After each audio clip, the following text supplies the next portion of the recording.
कहा जाता है कि दोस्तों कि हर दिलबर दिलदार नहीं होता और हर प्यार प्यार नहीं होता। यूं तो मिल जाती है नजरें यूं ही, वरना 7 फेरों के बाद भी कभी प्यार नहीं होता। ये बंधन तो प्यार का बंधन है, जन्मों का संगम है। पवित्र पति और पत्नी से पवित्र रिश्ता इस दुनिया में कोई रिश्ता नहीं होता, ना ही कोई अहम रिश्ता होता है। अगर पति और पत्नी में आपस में विवाद रहने लगे तो परिवार बुरी तरह टूट जाता है और बिखर जाता है। कई लोगों की जिंदगियां बर्बाद हो जाती है, बच्चों की जिंदगियां बर्बाद हो जाती है। दरअसल कहानी यहाँ से स्टार्ट हुई है दोस्तों। एक लड़की की शादी हो जाती है और शादी के करीबन एक वर्ष बीत जाता है। एक वर्ष बीत जाने के बाद लड़की एक खूबसूरत बच्ची को जन्म देती है। जब वह जन्म दे देती है तो बच्ची को लालन पालन बड़े शौक से करते हैं। शौक से करने के बाद पति कामकाज में जुट जाता है। उस बच्ची के जन्म के बाद पति और पत्नी में आपस में दूरियां बढ़ जाती हैं, आपस में विवाद रहने लगता है। पति दिन भर मेहनत मजदूरी करता है, शाम को अपने जब घर आता है तो पत्नी उससे लड़ना स्टार्ट कर देती है, उससे झगड़ना स्टार्ट कर देती है। एक दिन झगड़ा कुछ इस कदर बढ़ जाता है कि पत्नी अपनी बच्ची को लेकर हमेशा हमेशा के लिए अपने पति का घर छोड़कर दिल्ली शहर आ जाती है। तो दोस्तों जानिए पूरी सच्चाई, पूरी घटना। कौन थी वो लड़की, कौन था वो लड़का, कौन था वो पति, कौन थी वो पत्नी, कैसे उसकी मौत हुई और क्या है उसकी मौत की पूरी सच्चाई। बने रहिए वीडियो के अंत तक। नमस्कार, आदाब, सत श्री अकाल। मेरा नाम सुशील कुमार और आप देख रहे हैं खुशबू का सफर। दरअसल दोस्तों कहानी यहाँ से स्टार्ट होती है। ये सच्ची घटना दोस्तों राजधानी दिल्ली की है। राजधानी दिल्ली साउथ का एक थाना लगता है सरिता बिहार, और सरिता बिहार का ही एक इलाका लगता है मदनपुर खादर। दरअसल करीबन 2 बजे का वक्त रहा होगा। 11 नवंबर 2022 को एक कमरा मालिक का फोन पुलिस स्टेशन आता है और पुलिस से वह कहता है कि साहब एक महिला अपने कमरे में करीबन 8 या 9 घंटे से बंद है, उसका कोई पता नहीं चल रहा है, ना ही कोई सुराग चल रहा है। पुलिस मौके पर ही आती है। मौके पर आने के बाद दरवाज़ा खटखटाती है लेकिन दरवाज़ा नहीं खुलता। पुलिस लास्ट में दरवाजे को तोड़ देती है। तोड़ देने के बाद वह देखती है वह वही होता है जिस बात का उन्हें शक था। वह महिला मर चुकी है, इस दुनिया को छोड़ के जा चुकी है। इस बात का उन्हें बेहद दुख होता है। पुलिस लाश को कब्जे में लेती है और कब्जे में लेने के बाद पोस्टमार्टम रिपोर्ट के लिए उसे भेज देती है। पोस्टमार्टम रिपोर्ट के बाद जब पुलिस उसे डेड बॉडी को भेज देती है, जब पीएम रिपोर्ट आती है तो पीएम रिपोर्ट में साफ साफ जाहिर हो जाता है कि इस महिला की मौत गला दबाकर हुई है, इसकी निर्मम हत्या कर दी गई है। लाश को परिजनों को दे देती है। परिजनों में कोहराम मच जाता है। जहां जहां तक ये बात फैलती है उस घरों का चूल्हा नहीं जलता। लोग सहम जाते हैं, लोग डर जाते हैं। आखिर सोचने पर मजबूर हो जाते हैं कि आखिर ऐसा क्या हुआ कि इसकी मौत हो गई। अभी तो ये अच्छी थी, अच्छा कल बात कर रही थी, कि ऐसा क्या हुआ। पुलिस अपनी कार्रवाई में जुट जाती है। जब पुलिस कार्रवाई में जुट जाती है तो पुलिस सबसे पहले कमरे मालिक को बुलाती है और उससे पूछताछ करती है कि तुम्हें कैसे पता चला कि इस कमरे में महिला बंद है या उसकी मौत हो चुकी है। कमरा मालिक बताता है कि जब भी मैं सुबह सुबह आता था यूँ मुझसे बात करती थी, मुझसे बोलती थी और मैं इसकी बच्ची को भी खिलाता था। लेकिन आज जब मैं सुबह आया तो इनका कमरा बंद था, कोई सुराग नहीं मिल रहा था, ना ही बच्ची की आवाज़ आ रही थी। मैं इंतजार करते करते करीबन 2 बजे का, दोपहर का 2 बज गए। 2 बजे मैंने आपको फ़ोन करा और पुलिस मौके पर आई। पुलिस उसकी कमरे मालिक की बात बड़े गौर से सुन रही थी, बड़े ध्यान से सुन रही थी। अब कमरा मालिक सारी सच्चाई बता देता है तो पुलिस उससे पूछताछ करती है कि इस महिला का संबंध किसी और से भी था या कोई इसका रिश्तेदार या कोई इसके जान पहचान वाले, कौन है ये महिला और कहाँ से आई। तो कमरा मालिक बताता है कि दरअसल यह महिला अपने पति से झगड़ा कर दिल्ली यहाँ पर रहने आई है और अपना काम करती है, कंपनी में जॉब करती है और अपनी बच्ची का लालन पालन पोषण कर रही है। इस महिला का नाम गुलशना है और ये करीबन यहाँ पर 4 महीने से रह रही है। पुलिस उससे पूछती है कि और कोई इससे मिलने आता था या किसी से बात करती थी।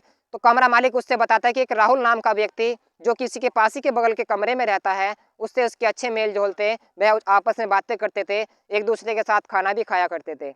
अब पुलिस को सुराग मिल चुका था राहुल का। पुलिस राहुल की तलाश करती है लेकिन राहुल कहीं नहीं मिलता। पुलिस राहुल की तलाश में जुट जाती है, बुरी तरह जुट जाती है और पुलिस राहुल की तलाश कर रही है। फिर उसका गुलशना का फ़ोन उठा लिया जाता है। गुलशना का फ़ोन उठाने के बाद उसके फ़ोन में ज़्यादा नंबर तो नहीं थे लेकिन एक नंबर ज़रूर था जिस पर वो सबसे ज़्यादा बात करती थी। दरअसल दोस्तों वह नंबर किसी और का नहीं था, वह नंबर राहुल का ही था। जब राहुल के नंबर को पुलिस ले लेती है, ले लेने के बाद पुलिस उसकी कॉल को उसकी लोकेशन के द्वारा उन्हें पुलिस को पता चल जाता है कि आखिर राहुल कहाँ पर है। मदनपुर खादर के पास ही के इलाके से राहुल को झाड़ियों से निकालकर पुलिस गिरफ्तार कर लेती है और गिरफ्तार करने के बाद पुलिस राहुल से पूछताछ करती है। राहुल उससे ज़्यादा कुछ नहीं बताता। राहुल बताता है कि हाँ, मैं उस महिला को जानता था और वो मेरे पास आती थी किसी ना किसी हेल्प को लेकर और मैं उसकी हेल्प कर देता था। पुलिस उससे सारी पूछताछ पूछती है। पुलिस को ऐसा लगता है कि राहुल उनसे कुछ छुपा रहा है। पुलिस का जो 3rd डिग्री देने का तरीका था, पुलिस ने वो तरीका अपनाया और उससे सारी बात पूछने की कोशिश की। तो वह सब कुछ कबूल करने लगता है। आखिर वह सच्चाई बता देता है कि दरअसल यह महिला अपने पति को छोड़कर लड़ाई झगड़ा कर यहाँ दिल्ली में रहने आई है और मेरा कमरा इसी के पास ही के बगल में है। ये कोई ना कोई सामान के बहाने से लेकर मेरे पास आया करती थी, मुझसे बोल जाया करती थी। कब हम दोनों में आपस में दोस्ती हुई और दोस्ती से कब बेइंतहा मोहब्बत हो गई, कुछ नहीं पता चला। एक दिन मैं जब ड्यूटी से घर आया, मुझे लगा कि गुलशना का चक्कर किसी दूसरे व्यक्ति से चल रहा है। मुझे उस पर शक हुआ। मैंने उससे पूछताछ करने की कोशिश की, उसने मुझसे मना कर दिया। जब मैं दूसरे दिन ड्यूटी से आया, मुझे फिर भी ऐसा लगा और मुझे पता चला कि गुलशना का चक्कर किसी आदि नाम के व्यक्ति से चल रहा है। मैंने उससे पूछा लेकिन उसने मना कर दिया और बातों बातों में ही हमें झगड़ा शुरू हो गया। झगड़ा शुरू हो जाने के बाद मैंने उससे पूछा कि गुलशना से कि तुम अब भी सच बता दो, अगर तुम किसी से बात करती हो, किसी से प्यार करती हो या किसी दूसरे व्यक्ति से तुम्हारे संबंध हैं तो तुम मुझसे बता सकती हो। गुलशना को गुस्सा आ जाता है। गुस्से में कह देती है कि मैं तुमसे शादी करना नहीं चाहती, मैं अपनी बच्ची को पाल लूंगी, तुम मुझे छोड़ दो और तुम मुझे छोड़कर चले जाओ। राहुल को इस बात पर गुस्सा आ जाता है। गुस्सा आने के बाद राहुल बताता है कि मैंने उसी के कमरे में से उसी का शॉल उठाया और शॉल उठा लेने के बाद मैंने उसे गले से लपेटकर उसकी निर्मम हत्या कर दी, उसे जान से मार दिया। शॉल जब तक उसके कंधे से गले से नहीं हटाया तब तक उसकी सांसें रुक नहीं गई, तब तक सांसें थम नहीं गई और थम जाने के बाद जब तक उसकी मौत हो जाती है और मौत के बाद मैं उसे इसी के कमरे में लेटाकर यहाँ से छोड़कर भाग गया और भाग जाने के बाद मैं इसी के इलाके जो मदनपुर खादर है, मैं जंगलों में जाकर दुबक गया। पुलिस जब उसकी सारी बात सुनती है, सारी सच्चाई सुनती है और वह उसकी बच्ची को लेकर भी वहाँ से गायब हो गया था और भाग गया था। पुलिस उसकी सारी सच्चाई सुनकर पुलिस हैरान हो जाती है। उसे देख रही थी कि आखिर तुमने ऐसा क्यों किया, अब इस बच्ची का सहारा कौन है, अब इस बच्चे को कौन पालेगा। तुम्हें अगर जो इस पर शक था तो तुम इसे छोड़ सकते थे, इसे छोड़कर किसी दूसरी लड़की से शादी कर सकते थे या किसी दूसरी लड़की से विवाह कर सकते थे। अब इस बच्चे का क्या होगा, इस बच्चे को कौन पालेगा, यह सवाल बना हुआ था। पुलिस उस बच्ची को उसकी नानी के हवाले सौंप देती है। सौंप देने के बाद अब राहुल को उम्र कैद की सजा सुना देती है। अब जब उसके पति को पता चलता है तो पति सरिता बिहार थाने में आकर अपनी पत्नी के बारे में पूछताछ करता है तो पति रोने लगता है। रोने के बाद वह सारी घटना और सारी सच्चाई बताता है कि दरअसल हमारी अच्छे से शादी हुई और हम दोनों अच्छा से जीवन व्यतीत कर रहे थे। पता नहीं अचानक सरिता को क्या हुआ कि यह मुझसे झगड़ने लगी। झगड़ा करने के बाद यह घर छोड़कर यहाँ पर दिल्ली में रहने आ गई। दिल्ली में रह आने के बाद इसके बाद मुझे कोई खबर नहीं मिली, कोई पता नहीं मिला और आज जब इसके मरने की खबर मुझे मिली है तो मैं आ गया हूँ।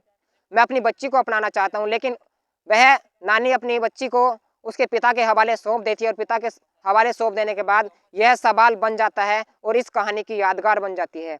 आज भी यह सवाल बना हुआ है कि कौन थी वो बच्ची, कौन थी वो पत्नी और कौन था वो पति, कैसे उसकी हत्या हुई और क्या थी उसकी मौत की सच्चाई। आज हमने आपको पूरी वीडियो में बताई है। इस घटनाक्रम को सुनाने का उद्देश्य किसी को हैरान करना या किसी को परेशान करना या किसी का दिल दुखाना नहीं है। दरअसल आपको सावधान करना है और सचेत करना है। अपना ख्याल रखें, अपनों का ख्याल रखें, घर पर रहें। जय हिंद, जय भारत।